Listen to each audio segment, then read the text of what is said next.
अस्सलामुअलैकुम, कैसे हैं आप सब। उम्मीद है कि आप सब ठीक ही होंगे। अल्लाह ताला से दुआ है कि अल्लाह ताला हम सब को अपने हिफ्ज़ व अमान में रखे, हर किस्म की दुख तकलीफ़ परेशानियों से अल्लाह ताला महफूज रखे, आमीन। तो आज जी मैं जा रही हूँ गुजरावाला अपनी सिस्टर और भाई के साथ, क्योंकि हमने बहन के जहेज़ के लिए थोड़ा सा सामान लेना था।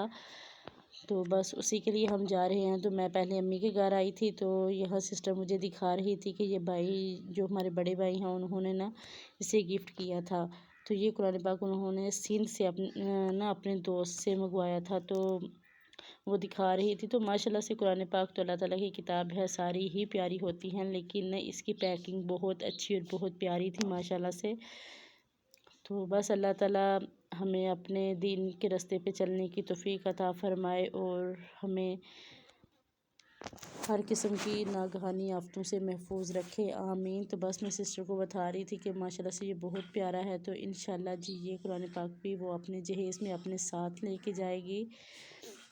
तो आप बताइएगा कि आपको ये इसकी पैकिंग कैसी लगी। मुझे तो बहुत प्यारी लगी है। तो बस अब हम तकरीबन थोड़ी देर बाद ही हम निकल गए थे घर से, क्योंकि हमारी सिटी से तकरीबन तीन साढ़े 3 घंटे का सफ़र था। तो काफ़ी गर्मी थी, लेकिन अल्लाह का लाख लाख शुक्र था कि जब हम जा रहे थे तो काफ़ी अच्छी हवा चल रही थी।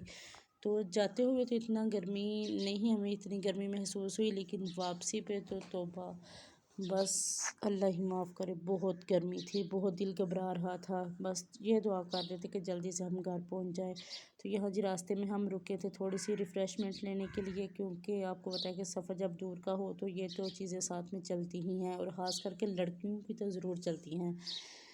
तो बस मैंने सिस्टर को बोला था कि आप और भाई जाके भी ले आओ जो कुछ लेके आना है, और थोड़ी सी मेरे लिए ना वीडियो बना के ले आना, ताकि मैं अपने व्यूअर्स के साथ शेयर कर सकूँ। तो यहाँ सिस्टर और भाई ले रहे हैं। उन्होंने मुझे भी बोला था कि आपको साथ है, तो मैंने बोला कि हम साथ आपको जाते हुए आप भी वीडियो बना के ले आना। तो यहाँ जी सिस्टर और भाई सब कुछ ले आए थे। तो आप बताएं, आप में से कौन कौन सफ़र में इंजॉय करते हुए जाता है। अल्हम्दुलिल्लाह जिन लोगों को वो मिली होती है, हमें ऐसा कोई मसला नहीं है। तो यहाँ ये भाई नीम को ले गए थे, इसमें काजू थे, किशमिश थी, बादाम थे ना, काफ़ी अच्छी ये नीमको थी, लेकिन ये है भी काफ़ी महंगी थी।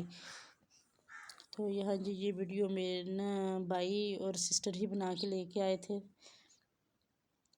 तो बस अल्लाह ताला सब बेटियों के नसीब अच्छे करे, क्योंकि वो कहते हैं कि एक बाप अपनी बेटी को सब कुछ दे सकता है, दुनिया की हर चीज़ दे सकता है सिवाय नसीब के। तो देखिए कि दहेज के लिए माँ बाप काफ़ी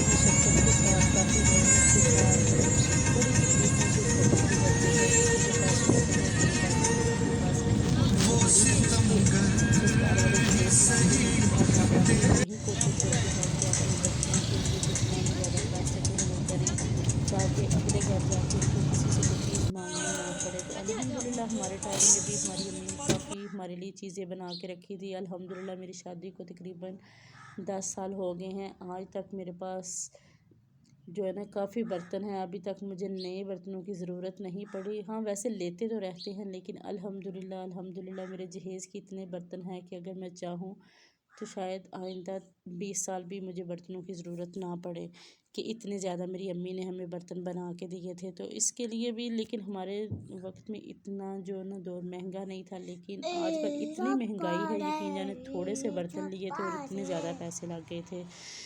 तो यहाँ जी हम गुजरात रुके थे, थोड़ा सा काम था सिस्टर को कोई स्टडी के मतलब, तो वो अपना काम करने गए हुए थे। मैं इधर गाड़ी में बैठी थी, लेकिन जब गाड़ी रुकी तो बहुत गर्मी लग रही थी। चलती गाड़ी में फिर भी हवा आ रही थी, जब वो शीशे खुले हों तो काफ़ी अच्छी हवा आती है। तो बस यहाँ मैं बैठ के उनका वेट कर रही हूँ कि वो कब आए और जल्दी से यहाँ से हम चलें, क्योंकि गर्मी बहुत थी। और साथ साथ में मैं जी नीम को एंजॉय कर रही थी। तो जब सिस्टर और भाई आएंगे तो फिर हम आगे चलेंगे, क्योंकि अभी जितना हमने सफ़र किया है इससे थोड़ा सा ज़्यादा ही सफ़र बाकी है। तो यहाँ बस मैं ये एंजॉय कर रही थी, और भाई और सिस्टर भी आ गए थे, तो फिर हम आगे जा रहे हैं। तो बस मैंने ना पाँव बहुत थक गए थे, लेकिन मेरे कितने पाँव में से हो रहे थे कि मेरे ना वैसे भी जब मैं सफ़र में जाऊँ 11 दिन का सफ़र करूँ मेरा फॉर्म जो है इनमें स्वेलिंग हो जाती है। तो यहाँ भी अब हमने एक राह वाली गेट के सामने में कुल्फ़ी वाला था, उससे हमने कुल्फ़ी ली। तो ये बहुत मज़े की जिसे बोलते हैं वो वाली कुल्फ़ी थी। अगर आपका कभी इत्तेफाक से राह वाली गेट के पास से गुज़रना हो तो आप इस कुल्फ़ी को ज़रूर ट्राई कीजिएगा। बिल्कुल राह वाली गेट के सामने छोटी सी शॉप जिससे हमने जो कुल्फ़ी ली थी। तो यहाँ बस अब हम यहाँ पहुँच चुके हैं। तो यहाँ पहुँचते हुए हमें तकरीबन 12:30 हो गए। ਉਹਨੇ ਮੈਨੂੰ ਕਿਹਾ ਸੀ ਯੂਟਰ ਲੈ ਕੇ ਵਾਪਸ आ से पूछा था कि बाज़ार किधर है, ਯੂਟਰ ਲੈ ਕੇ ਨਾਲ आप कोई जल्दी खड़ी कर जाएँ। तो तकरीबन 10 मिनट का रास्ता है, तो आगे बाज़ार ही है, लेकिन उन्होंने हमसे बिल्कुल झूठ बोला था, तो हमें काफ़ी चलना पड़ा था। फिर हमने ना रिक्शे वाले को बुलवा लिया था और रिक्शे पे फिर हम गए थे। तकरीबन ये 20-25 मिनट का सफ़र था। तो यहाँ जी ये सारी मार्केट ही बर्तनों की थी। तो जब हम इस मार्केट में दाखिल हुए तो यकीन करें कि हर दुकानदार निकल के बस ये कह रहा था कि हमारी शॉप पे आए, हमारी शॉप पे आए। तो हालांकि हमने अपने एक रिश्तेदार की शॉप पे जाना था, तो फिर इस शॉप के जो ओनर थे वो ना काफ़ी बुजुर्ग थे। तो वो जब बाहर आए तो फिर ना मेरे भाई कहते हैं कि अच्छा नहीं लगता कि बड़ों को इस तरह से बंदा मना करे, वो इतने प्यार से कह रहे हैं तो कोई बात नहीं, हम इन्हीं से बर्तन ले लेते हैं। पैसे दे के चीज़ लेनी है, कौन सा हमने पैसे ही लेनी है। तो चलो वो बुजुर्ग बनते हैं, तो मुझे ना इनकार करना अच्छा नहीं लग रहा। तो यहाँ जी हमने ना सारे तकरीबन स्टील के बर्तन लेने थे और पत्थर का और प्लास्टिक का सेट लिया था, और दूसरे जो छोटे मोटे बर्तन थे वो हम अपनी सिटी से ही ले लेंगे, कुछ हमने ले के रखे हुए हैं। तो यहाँ जी ये बस ना ये जो चीनी का सेट होता है वो दिखा रहे थे। तो हमने एक चीनी का सेट लिया था और एक पत्थर का और एक प्लास्टिक का सेट हमने लिया था। तो यहाँ जी ये जो ब्लैक वाले थे ये पत्थर के सेट थे, तो ये जो सेंटर वाला था ये हमने लिया है। तो आपने बताना है कि आपको ये सेट कैसा लगा।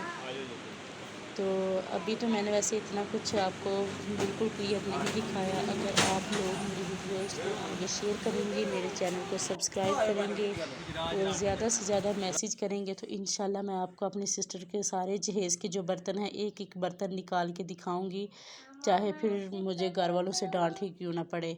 क्योंकि आपको पता है कि बर्तनों को पैकिंग में से निकालना फिर दोबारा रखना काफ़ी जो है ना लंबा काम होता है, और इसमें एक रिस्क भी होता है कि अगर बर्तन टूट जाए तो फिर भी नुकसान हो जाता है। लेकिन मैं फिर भी आपके लिए ज़रूर सारे बर्तन दिखाऊंगी अगर आप मेरे चैनल को सब्सक्राइब करेंगे और वीडियोस को आगे शेयर भी करेंगे और ज़्यादा से ज़्यादा मैसेज करेंगे। तो फिर इंशाल्लाह आपसे मेरा वादा है कि मैं एक एक चीज़ आपको दिखाऊंगी। तो यहाँ जी बर्तन हमने ले लिए थे, उनकी पैकिंग भी हो गई थी। तो फिर न वो जो शॉप के ओनर थे वो कह रहे थे कि हम ना आपको बिरयानी मंगवा के दें या रोटी। तो हमने बोला कि हमें कुछ भी नहीं चाहिए, हमें जाने दें बस, हमें कुछ भी नहीं चाहिए। लेकिन वो कह रहे थे साड़ी चॉइस वे दवां दे ਅਸੀਂ नीला रंग दिखांदे। खाएंगे। तो फिर हमने बोला कि चलो ठीक है आप बिरयानी ले आए। तो माशाल्लाह से बहुत मज़े की बिरयानी थी। तो यहाँ जी अब हम आ गए थे एक और शॉप पे। तो मुझे यहाँ से लेना था अपने लिए चूल्हा, तो वो हमने लिया था। तो बस वैसे ये मैंने आपको चीज़ें दिखा रही थी, हमने एक ही चूल्हा लेना था, वो भी इंशाल्लाह मैं आपको ज़रूर दिखाऊंगी। अभी मैंने नहीं दिखाया, लेकिन अगर आप कहेंगे तो वो उसके लिए मैं एक अलहदा से वीडियो बनाऊंगी। तो यहाँ जी अब वापसी पे हमने सिस्टर को काफ़ी तंग कर रहे थे। हम जाते हुए भी उसे कह रहे थे कि अगर तुम्हारा काम हो गया जो स्टडी के मतलब था तो फिर तुमने हमें ट्रीट ज़रूर देनी है, जहाँ से हम कहेंगे वहीं से तुमने खाना खिलाना है। तो अब भी उसे हम कह रहे थे कि चलो तुम्हारी किस्मत अच्छी है कि वो शॉप वालों ने हमें बिरयानी खिला दी है, अब तुम्हारा जो है ना वो खाने के पैसे बच गए हैं। तो वो कह रही थी कि अगर आपने खाना है तो आप खा लें, लेकिन फिर हमारा क्योंकि हमें इतनी भूख नहीं थी, और वैसे भी जब बंदा खाना खा लेता है तो काफ़ी गर्मी लगती है। तो अब यहाँ ना हम ढूंढ रहे थे कि कोई पानी वाला मिल जाए, तो हम रास्ते में वो पानी पिए। तो यहाँ जी ये हमें वो जो गन्ने के जूस वाला जिसे रो बोलते हैं वो मिल गई थी। तो ये भी मुझे बहुत पसंद है। तो यहाँ से हम ये रो के हमने 2 गिलास लिए थे तो हमने वो पिए। तो यहाँ जी ये आगे थी हमारी गाड़ी के ना, ये वो गाड़ी थी जिसमें ना बैंक वाले जो पैसे रख के कहीं लेके जाते हैं। तो हम मजाक कर रहे थे कि इसमें हमारे घर ही है, अल्लाह माफ़ करे, ऐसे हम नहीं हैं, लेकिन वो बस मजाक कर रहे थे। तो यहाँ जी अब मैं आई हूँ फ़र्स्ट टाइम मैकडॉनल्ड पे, क्योंकि मैंने ये पहले सिर्फ ना टीवी वगैरह पे ही देखा था, लेकिन आज मैं लाइव देख रही थी। तो मैंने ना अपने भाई से कहा कि मुझे नहीं पता, मैंने यहाँ जाना ही जाना है, चाहे मुझे अंदर से बस दिखा के ही ले आए, ना भी कुछ खिलाएं तो चलेगा। लेकिन भाई कह रहे थे कि नहीं, मैं आपको कुछ खिलाऊंगा भी। वैसे भी हमें गर्मी ज़्यादा लग रही थी, दिल कर रहा था कि अच्छी सी ना ठंडी सी जगह मिले जहाँ थोड़ी देर हम ना बैठ सकें। तो यहाँ जी एसी लगे हुए थे तो काफ़ी मज़ा आया। तो यहाँ भाई ने फिर आइसक्रीम मंगवा ली थी, वनीला उन्होंने अपने लिए मंगवाई थी और चॉकलेट आप हमारे लिए। तो यकीन करें काफ़ी दफ़ा आइसक्रीम खाई है, कुल्फ़ी खाई है, लेकिन जो टेस्ट मैकडॉनल्ड की आइसक्रीम का है ना, सच में महंगी तो है, लेकिन इसका मुकाबला दुनिया की कोई भी आइसक्रीम नहीं कर सकती। तो आप बताएं कि आप में से किस किस ने मैकडॉनल्ड की जो आइसक्रीम है वो खाई हुई है। तो ये वापसी पे जब मीठा खा लें तो आपको पता ही है कि प्यास लगती है। तो फिर भाई गए थे पानी लेने के लिए, क्योंकि अक्सर ऐसा होता है कि जब आप ज़्यादा मीठा या ठंडा खा लेते हो तो फिर उसके बाद दिल करता है कि आपको सादा पानी मिले। तो भाई सादा पानी ले आए थे, तो पानी ले के आए थे। तो क्या हुआ कि जब ना गाड़ी में उन्होंने सामान को लोड किया तो उन्होंने जो हमारे गिलास थे वो फेंक दिए थे। तो भाई फिर दोबारा गए हैं गिलास लेने के लिए। तो वैसे मेरे ख्याल में जब भी सफ़र करें तो घर से एक गिलास ज़रूर साथ में रखना चाहिए। तो यहाँ जी अब हम एंटर हो रहे हैं गुजरात में। तो यहाँ लिखा हुआ था आई लव गुजरात। तो गुजरात हमारा अपना शहर है। लोग कहते हैं कि बाहर जो है ना आउट ऑफ कंट्रियाँ वो बहुत प्यारी हैं, लेकिन मैं कहती हूँ कि पाकिस्तान की खूबसूरती भी हद दर्जे की प्यारी है। तो हमें अगर हम अपने मुल्क को अच्छी तरह से साफ़ रखें तो यकीन करें कि हमें दूसरी कंट्रीज़ में जाने की ज़रूरत ही नहीं है। तो यहाँ ये देखें कितने प्यारे ना साइडों पे ये दरख्त लगे हुए हैं। तो ये भी काफ़ी प्यारी जगह थी, दिल कर रहा था कि बस यहीं पे हम ना बस बैठे रहें, लेकिन बैठना तो था नहीं, घर जाना ही था। तो वापसी पे हम किसी और रास्ते से गए थे, लेकिन ना वापसी पे हम जाते हुए हम किसी और रास्ते से गए थे, लेकिन वापसी पे हम इस रास्ते से आए थे। तो हम भाई से कह रहे थे कि आप वापसी पे तो जाते हुए तो किसी और रास्ते से गए थे, लेकिन वो कह रहे थे कि ये थोड़ा सा ना शॉर्टकट रास्ता जाता है। तो यह ये देखे जी सूरज भी ग्रूब होने वाला है और कितना प्यारा लग रहा है। तो बस ये सिस्टर कह रही थी कि तुम ये वीडियोस बनाओ, ये देखो कितना प्यारा सीन आ रहा है। तो आपने बताना है कि आपको ये सीन कैसा लगा, और आप में से कौन कौन सफ़र में एंजॉय करते हुए जाता है और किस किस को वॉमिटिंग आती है, आपने ज़रूर मुझे बताना है। अल्हम्दुलिल्लाह अल्हम्दुलिल्लाह हमारे साथ ऐसा कोई भी सीन नहीं है, हम में से कोई भी ऐसा नहीं है जो रास्ते में तंग हो। तो बस यहाँ अब ना हम बातें करते हुए जा रहे हैं। मिलती हूँ मैं आपसे नेक्स्ट वीडियो में, तब तक के लिए मुझे इजाज़त दीजिए। दुआ में याद रखिएगा, अपना बहुत सारा ख्याल रखिएगा। और आपने ज़रूर बताना है कि आप मेरी बहन के जो जहेज़ के बर्तन हैं वो देखना चाहते हैं या नहीं। अगर देखना चाहते हैं तो आपने चैनल को सब्सक्राइब करना है, वीडियोस को ज़्यादा से ज़्यादा शेयर करना है, और जल्दी से मेरे 200 जो है ना सब्सक्राइबर करवा दें। तो इंशाल्लाह मैं आपसे एक एक जहेज़ का बर्तन जो है वो शेयर करूँगी, चाहे उसके लिए मुझे जितनी मर्ज़ी डांट खानी पड़े। डांट तो पड़नी ही है, क्योंकि उन्होंने सारा सामान जो है वो एक जगह पे रख दिया है। तो मिलती हूँ नेक्स्ट वीडियो में, तब तक के लिए अल्लाह हाफिज़।